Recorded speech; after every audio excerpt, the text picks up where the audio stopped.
Halo semuanya, selamat datang kembali di Sinta Sinema Tayang. Kali ini saya akan menceritakan film action misteri kriminal berjudul A Walk Among the Tombstones.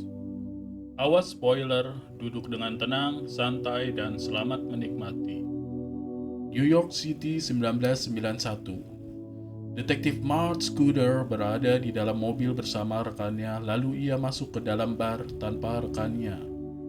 Bartender menyajikan Matt 2 slot whisky dan secangkir kopi. Tak lama kemudian, dua begundal datang dan mencoba meminta uang kepada bartender.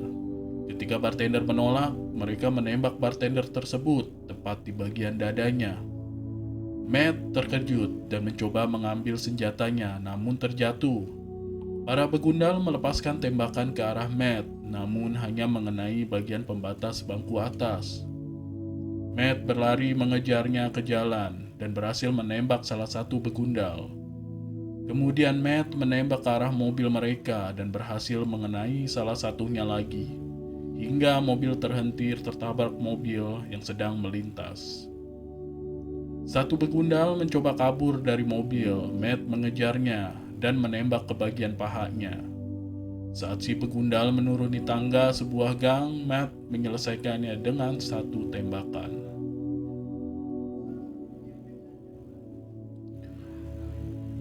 Pada bagian kredit film, kita melihat seorang wanita berbaring dengan mata terbuka lebar, lalu seorang pria mencium pipinya.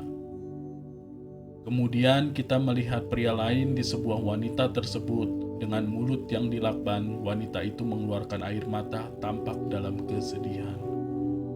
8 tahun kemudian, Matt sekarang seorang pensiunan polisi dan pulih dari kecanduan alkoholnya. Saat di restoran, Matt didatangi seorang teman dari klub kecanduan alkoholnya bernama Peter. Peter mendekatinya, meminta Matt untuk membantu saudaranya yang sedang dalam masalah. Pada awalnya, Matt tidak tertarik, tetapi akhirnya dia mengikuti Peter dan kemudian pergi bersamanya ke rumah saudaranya Kenny Christocontinus. Matt yang sekarang bekerja sebagai detektif swasta ditawarkan $20.000 oleh Kenny untuk menemukan orang-orang yang menculik dan membunuh istrinya. Kenny bilang meskipun saat itu ia telah membayar uang tebusan pada si penculik. Dengan pengalamannya sebagai seorang polisi, Matt tahu bahwa Kenny adalah pengedar narkoba dan Matt menolak untuk membantu dia. Keesokan harinya kita melihat Matt berbicara di pertemuan klub alkoholiknya dan memberitahu mereka bahwa dia telah berhenti minum alkohol selama 8 tahun. Matt kembali ke apartemennya dan melihat Kenny duduk di luar menunggunya. Kenny memberitahu Matt nama istrinya adalah Carrie, sambil memelas untuk meyakinkan Matt bahwa dia peduli dengan istrinya. Pada bagian kilas balik, kita melihat Kenny sedang menerima telepon dari para penculik yang menuntut uang tebusan $500.000. Kenny mencoba menawar mereka untuk tebusan $400.000. Si penculik mengancam Kenny untuk mengirim salah satu payudara istrinya untuk membuktikan bahwa dia tidak main-main. Akhirnya Kenny mengikuti arahan si penculik untuk meletakkan uang tebusannya yang telah ditentukan penculik. Kenny kembali ke mobilnya, namun istrinya tidak pernah datang. Kenny kembali menerima telepon dari si penculik, lalu ia diarahkan untuk mendatangi mobil tua yang berada di pinggir jalan dan diperintahkan untuk membuka bagasinya. Di dalam bagasi tersebut ada banyak bungkusan paket di sana.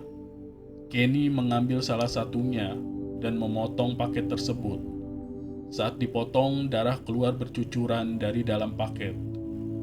Kenny menghidupkan sebuah tape recorder kepada Matt yang ia temukan di bagasi. Sebuah rekaman teriakan istrinya saat dimutilasi. Mendengar hal tersebut, Matt memutuskan untuk membantu Kenny menyelidiki kasusnya. Matt melihat-lihat di sebuah jalan di mana Carrie terakhir terlihat. Untuk mendapatkan petunjuk, dia mulai bertanya kepada orang-orang di sekitar. Dari semua orang yang dia tanya mengatakan bahwa mereka melihat sebuah van dan dua pria di dekat tempat Carrie terakhir dilihat. Namun setiap orang yang ditanya memberi informasi yang berbeda-beda tentang tulisan di mobil maupun warna pada mobil van tersebut. Karena kenyataannya kedua penculik tersebut selalu mengecat ulang mobil vannya. Matt pergi ke perpustakaan untuk menemukan artikel tentang pembunuhan yang serupa. Dia membaca dua artikel tentang nama korban Mary Godskin dan Layla Anderson. Di belakang Matt ada seorang anak jalanan bernama TJ. Lalu Matt meminta bantuannya untuk mencari artikel lain.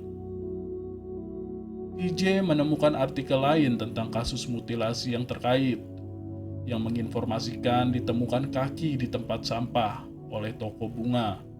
Sementara ditemukan kantung-kantung lainnya yang berisi bagian tubuh yang berada di sebuah pemakaman umum. Sebagai imbalan lainnya, Matt mengajak TJ makan malam di sebuah restoran.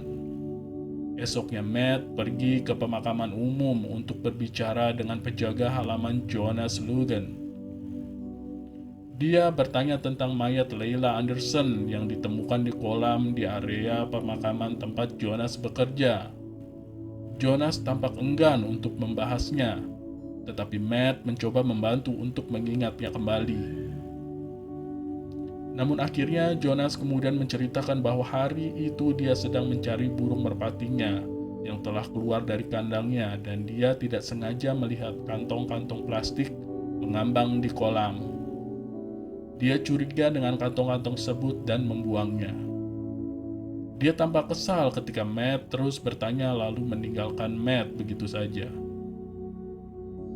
Matt tampak curiga pada Jonas, lalu dia menguntitnya sampai Jonas terlihat memasuki gedung. Saat Matt mengikuti Jonas, Matt melihat TJ menguntitnya juga, lalu menariknya agar dia tidak menguntitnya. Tidak jauh dari situ, Matt mengeluarkan potongan artikel yang ia dapat dari perpustakaan dan melihat foto dalam artikel di mana terlihat lokasi gedung yang sama dengan kasus penculikan Layla Ruben. Lalu Matt masuk ke dalam gedung tersebut dan bertemu dengan Ruben tunangannya Layla di apartemen. Matt bertanya kepadanya tentang terakhir kali ia melihat Layla. Dia menjawab seharusnya ia bertemu dengan Layla di sebuah kafe, tetapi ia melihat dari kafe Layla diculik dan dimasukkan ke dalam mobil van di pertigaan oleh dua pria. Kepada Ruben, Matt juga mencurigai bahwa Ruben adalah pengedar narkoba juga. Di tengah obrolan, Matt melihat keluar jendela dan melihat kandang merpati di atap gedung yang berada di seberang jalan. Lalu Matt pergi ke gedung tersebut dan menemukan gudang di bagian atas milik Jonas. Saat melakukan pengecekan, Matt mendapati catatan cerita pada mesin ketik serta foto Ruben dan Layla sedang berhubungan seks. Tak lama kemudian, Ruben datang sambil memegang pisau di tangannya. Matt membujuknya agar menukarkan pisaunya dengan foto yang ia dapat. Jonas menurutinya, lalu Jonas menceritakan bahwa dia tak pernah menyentuh Layla, tetapi dua pria tersebut. Jonas mengatakan bahwa dia bertemu dengan dua pria tersebut di sebuah toko video di dekat rumahnya. Lalu ia diajak ke sebuah rumah di mana di basement terdapat barang-barang aneh yang sering mereka gunakan. Soal kantong-kantong potongan tubuh, Jonas juga tahu bahwa itu adalah perbuatan mereka sebagai lelucon terhadapnya. Mereka juga mengajak Jonas untuk minum-minum ke bar sambil menceritakan video-video yang mereka sukai. Mereka juga tampak terobsesi tentang kekerasan dan pengedar narkoba yang bagi mereka sebuah cerita lucu. Jonas mengatakan mereka mengaku sebagai anggota DEA polisi narkoba.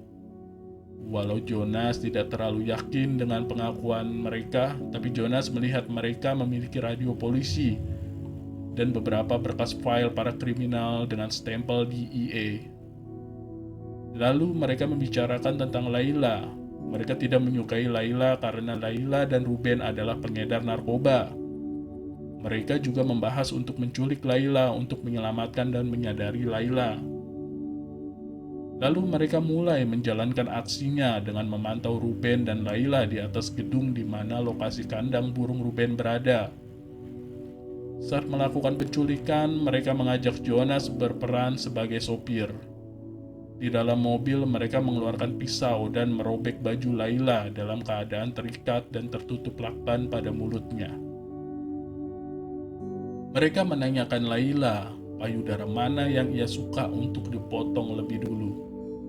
Saat mulai memotong payudaranya, Jonah gelisah dan ketakutan, lalu keluar dari mobil dan lari meninggalkan lokasi tersebut.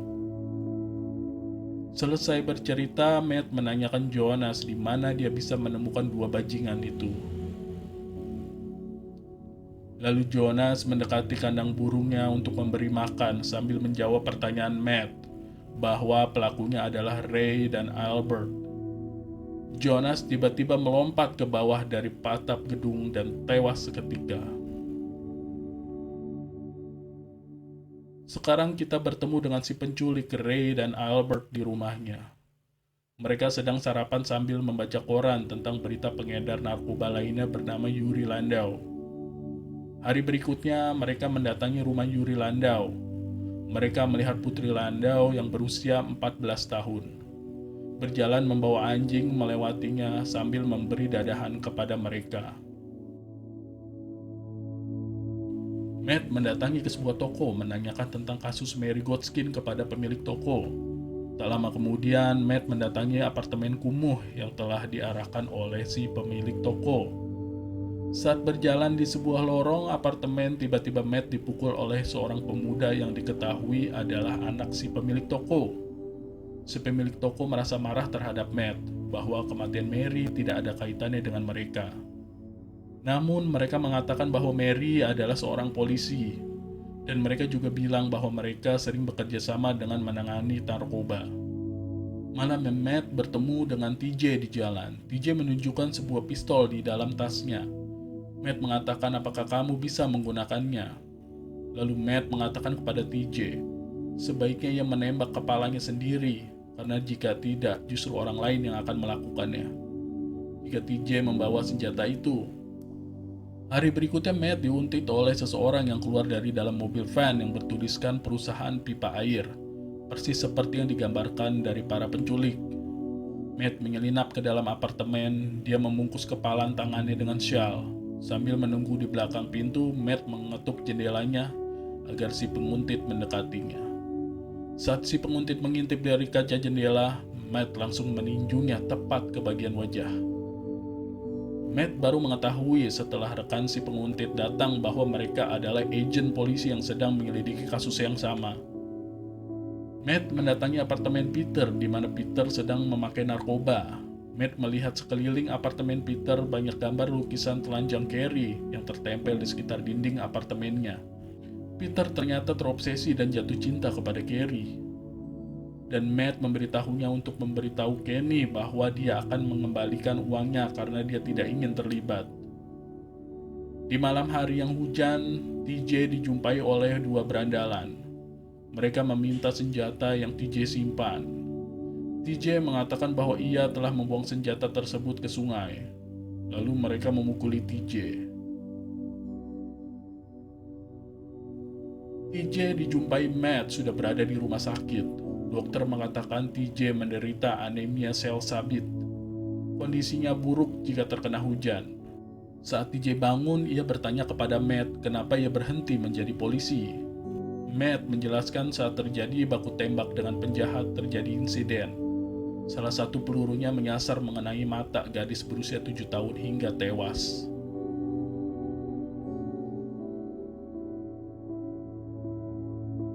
Hari berikutnya Matt memberikan jaket TJ, sepatu, dan handphone baru. Sementara itu Ray dan Albert menyatroni rumah Yuri Landau. Lucia anaknya sedang menjaga ibunya yang sedang sakit. Sebelum menculiknya, anjing Lucia distrum hingga pingsan. Matt datang ke rumah Kevin berencana untuk mengembalikan uang. Peter berada di sana dan memberitahu Matt bahwa ada korban lainnya. Lalu ia membawa Matt ke rumah Yuri Landau, di mana penculik menelpon dan meminta uang tebusan untuk Lucia. Yuri Landau menjawab dan mencoba bernegosiasi dengan penculik, namun Matt mengambil teleponnya dan mengatakan kepada Ray bahwa ia tidak akan memberikan uang tebusan sampai ia memberi bukti bahwa Lucia aman dan baik-baik saja. Matt menelpon TJ, memerintahkan TJ pergi ke rumahnya untuk mengambil kotak dan berikan kepada Peter.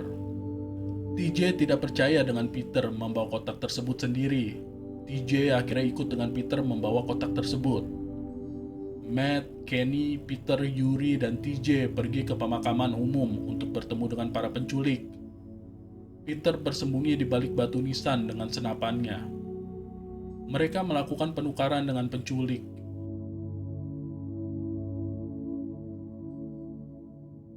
Tangan Lucia penuh dengan darah, lalu Ray mengatakan bahwa itu konsekuensinya dari harga yang telah ditawarkan, maka ia potong 2 jari Lucia.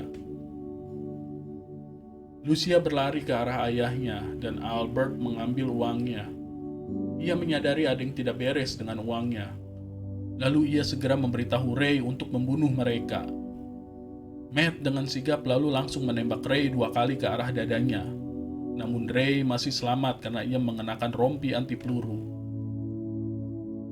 Albert menembak siapapun di situ sehingga mengenai Peter. Matt kembali menembak Albert dari samping. Kali ini pelurunya berhasil mengenai tubuhnya. Para penculik kabur meninggalkan pemakaman. Kenny menenangkan Peter yang sedang sekarat. Peter mencoba mengatakan Kenny bahwa dia cinta dengan Carrie, namun ia tak mampu mengatakannya. Namun justru Kenny yang mengatakan bahwa ia sayang dengan adiknya Peter. Matt kembali ke mobilnya, tapi saat ia melihat bangku belakang TJ tidak ada. TJ ternyata menyelinap di belakang mobil van para penculik dan terbawa hingga rumah mereka. Lalu ia mencoba mencari tahu alamat rumah tersebut dengan melihat plang di jalan.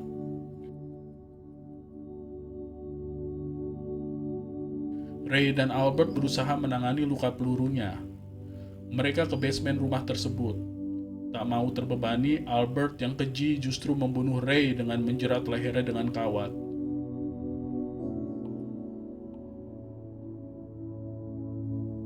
Albert kembali ke atas untuk menikmati makan malamnya.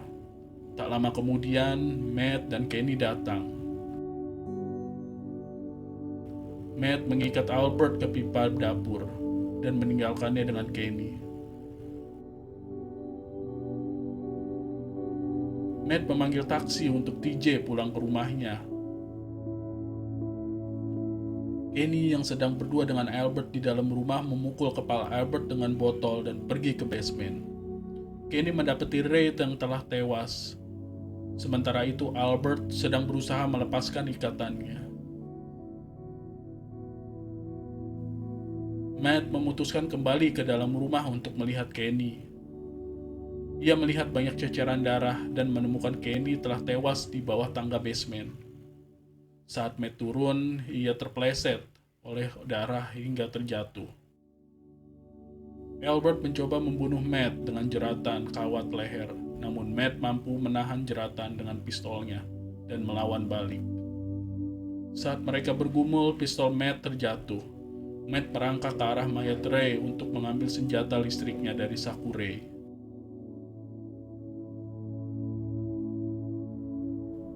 Dan langsung digunakannya untuk menyerang Albert.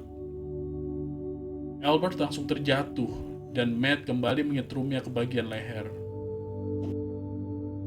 Matt mengambil pistolnya dari lantai dan menembaknya ke arah kepala Albert hingga tewas. Matt kembali ke rumahnya dan mendapati TJ sedang tidur di sofa. Ia melihat kertas menggambarkan dirinya sebagai tokoh superhero. Matt yang sedang duduk perlahan memejamkan mata lelahnya. Terima kasih telah menonton. Jangan lupa untuk subscribe dan aktifkan loncengnya untuk mendapatkan film-film menarik lainnya. Terima kasih and have a nice day.